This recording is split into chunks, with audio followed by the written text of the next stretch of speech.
Folks, how are we now at April 17th? Preseason is about a week and a half away, and Stephanie White is still saying we are ramping her up. What are they doing over there in Indiana? What is the training staff doing? What is the physical recovery staff up to? Let's get one thing straight right from the start. We're 9 months removed from Caitlin Clark's last game in an Indiana Fever uniform. 9 months, that's July 15th, 2024 to April 17th, 2025. And somehow the head coach is still saying they need to ramp her up. Ramp her up from what exactly? Because the timeline here doesn't add up and the excuses keep changing. The same Caitlin Clark that I just saw come back rusty and take FIBA World Cup qualifiers MVP, that same person, you're trying to make me believe she needs ramping up. How many times has Caitlin Clark been injured ever in her career? Once. Why are we acting like she is a 40-year-old coming off an ACL? This is where it gets absurd. Caitlin Clark has been injured once in her entire basketball career. Once, not twice, not 5 times. One injury. She's 25 years old, not a 38-year-old veteran coming off her 3rd ACL reconstruction. She just dominated the FIBA World Club qualifiers, took MVP honors, and looked completely healthy doing it.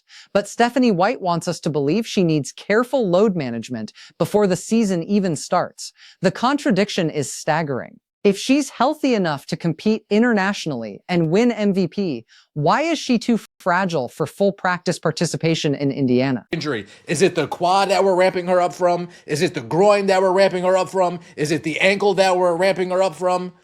Is it all of the mental abuse on the hands of your organization that we're ramping her up from? I'm struggling to understand the logic here.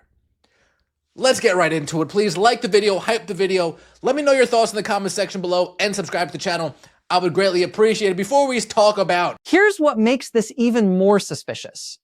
The Indiana Fever couldn't keep their story straight about what was actually wrong with her. First, it was a quad injury. Then reports surfaced about a groin issue. Some outlets mentioned an ankle problem. The organization fed the media 3 different injury diagnoses over the course of several months, and now they expect us to believe they have a coherent recovery plan. You can't ramp someone up properly if you never knew what you were treating in the first place. That's not sports medicine. That's organizational chaos disguised as caution. Just had to throw some quick shots at this organization because we're complainers, right? We're complainers. Malicious complainers. Stephanie White talking about load managing. I can't believe I'm fucking saying this out loud. Please don't load manage Caitlin Clark. Please. Please. I understand you guys are scared to death that she'll get injured again. Not scared for her health. You guys aren't. You guys are scared that the ticket sales are going to go down. I understand. After last year, you guys are scared. Oh, damn. A lot of people stopped showing up. You guys are worried about the ticket sales. So you want to make sure that she's as healthy as possible so you can cash in on the ticket sales. I understand. And this is how the organization treats its rookies. Justine Pissot gets a couple boxes of White Claw, a recycled gift bag from last year's All-Star game, and a basketball-shaped planter. That's the welcome package for a first-round draft pick. Not custom gear, not premium amenities, not even fresh merchandise. They literally went into storage, grabbed leftover promotional items from 2024, and called it hospitality. Raven Johnson, their 2nd-round pick, got the same treatment plus Costco toilet paper, not even the good stuff. We're talking bulk single-ply that you'd find in a gas station bathroom. This is a professional sports organization that generated record revenue last season thanks to Caitlin Clark, and they're giving rookies bargain basement welcome packages. The message is clear. We don't invest in details, we don't sweat the small stuff, and we definitely don't operate like a first-class franchise. This is what Stephanie White says. Yeah, I think it's new for everybody. I think we got to be smart.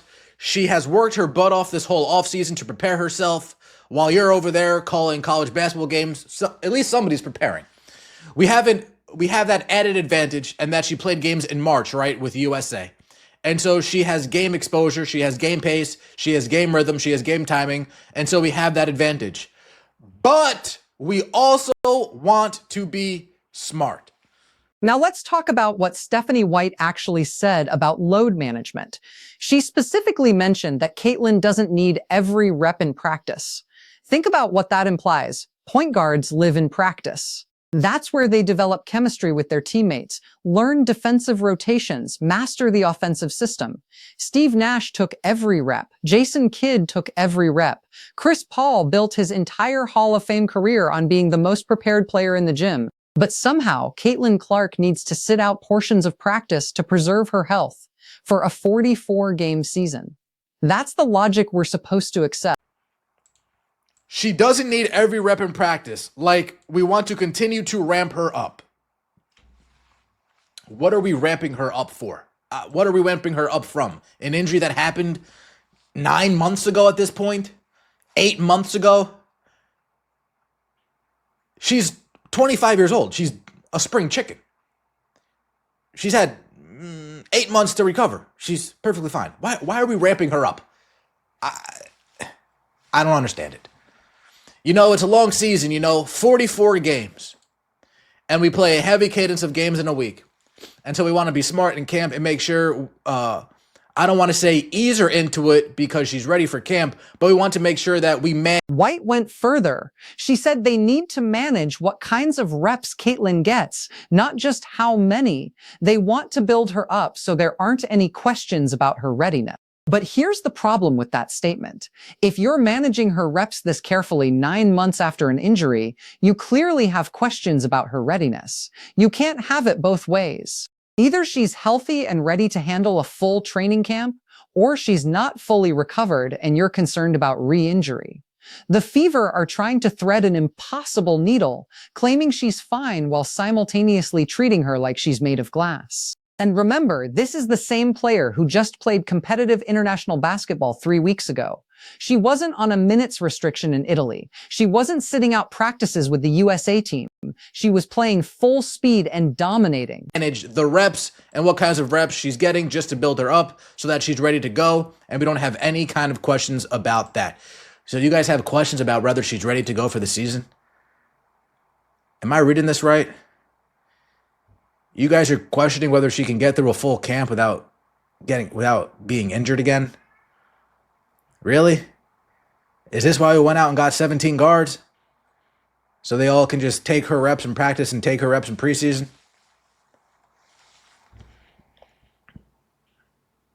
Folks, if we're this concerned about Caitlin Clark's health, 9 months removed, 8 months removed, oh, she's playing small forward.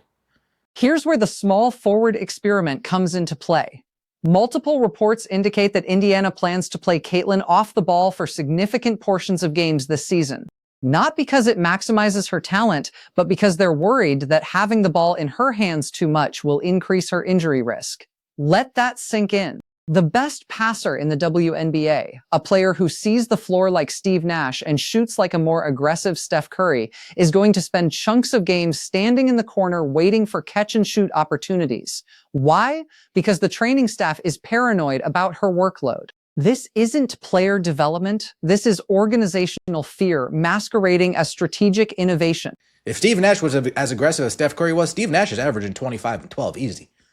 Easy in the NBA. You know how many three-point shots Steve Nash passed up on a game-in, game-out basis? You know how many times he would keep his dribble alive underneath the basket when he had a layup, but he'd much rather find the open shooter? If Steve Nash had the same aggression that Steph Curry had, that's Caitlin Clark right there. Not with the range, but you guys get the point. This has me scratching my head and confused. She's not ready yet. Interesting. The Steve Nash comparison is crucial here.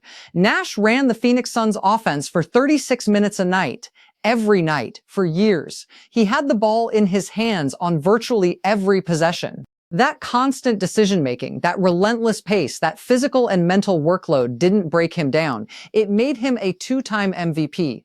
Caitlin Clark has that same ability to control tempo, manipulate defenses, and create advantages with the ball in her hands. Taking that away from her doesn't protect her health. It diminishes her impact and wastes her generational talent. If the Fever are genuinely this concerned about her durability, they need to ask themselves a harder question.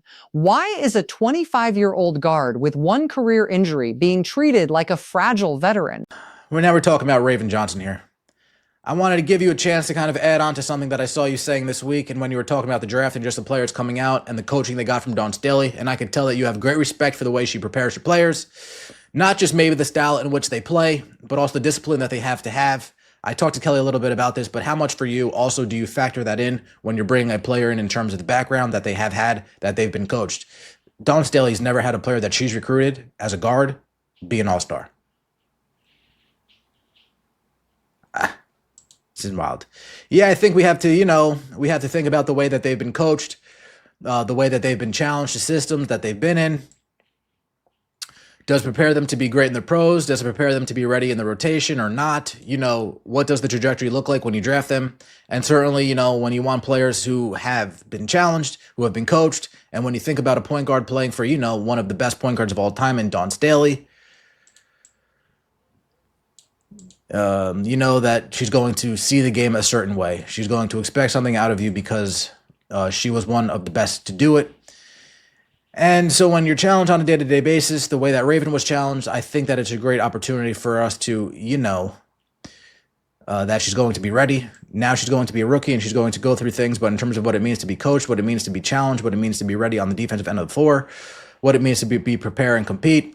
The thing I love that she said all the time is I want to win, and that's all she's done in her career. What I think in her career in high school and college, she's lost 11. Now we get to the Raven Johnson situation, and this reveals everything about how this organization thinks.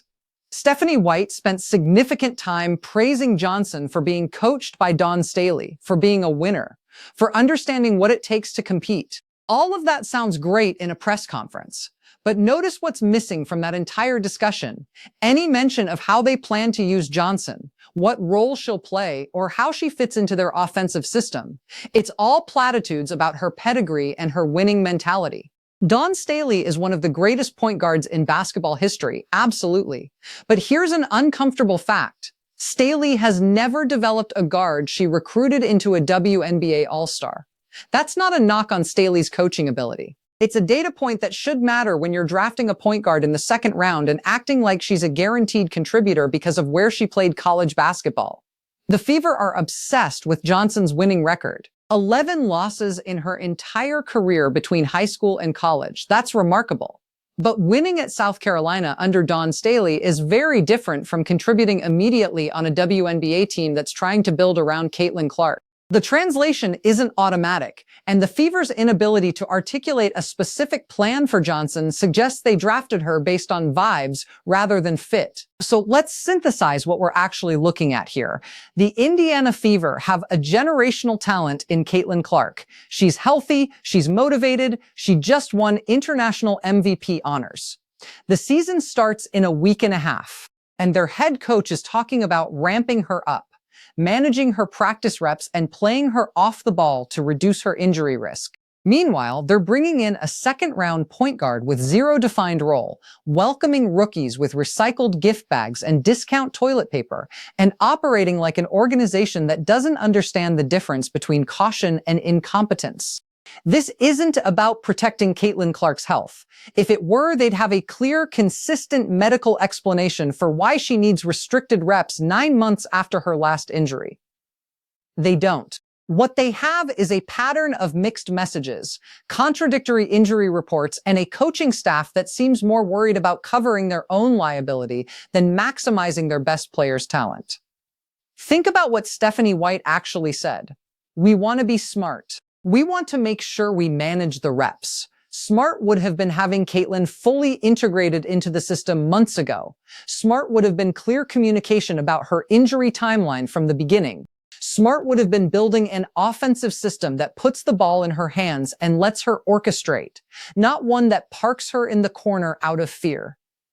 The Fever went out and signed 17 guards this offseason. 17. You know why? So they can rotate through bodies in practice and limit Caitlyn's exposure to contact. That's not building a championship roster. That's building an insurance policy.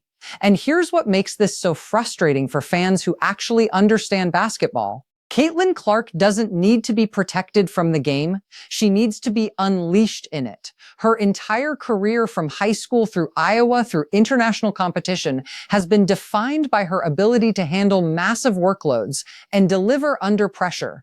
She thrives on high usage rates. She gets better as the game goes on, not worse. But the Fever are treating her like she's one hard screen away from missing the season. They're creating a fragility narrative around a player who has never been fragile. And the consequences of that approach are going to show up in the win-loss column. Watch what happens when the season starts. If Caitlin is playing 32 minutes a night with the ball in her hands, running pick and rolls and dictating tempo, then all of this was just preseason noise. But if she's playing 28 minutes with extended stretches off the ball, if she's sitting out back-to-backs for load management, if the Fever are rotating through their 17 guards to keep her fresh, then you'll know exactly what this organization values. They value protecting themselves from criticism more than they value winning games. They value the appearance of caution more than they value putting their best player in position to succeed. And they value maintaining plausible deniability if something goes wrong more than they value building a coherent, aggressive, championship-caliber system. The WNBA season is 44 games. That's it, not 82 like the NBA. 44 games to prove you belong in the playoffs, to build chemistry, to establish your identity as a team.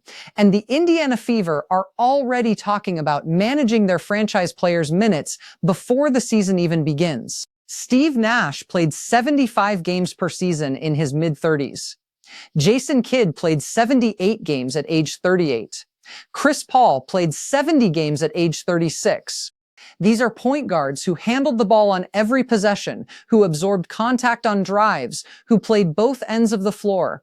And they did it for full seasons, year after year, deep into their careers.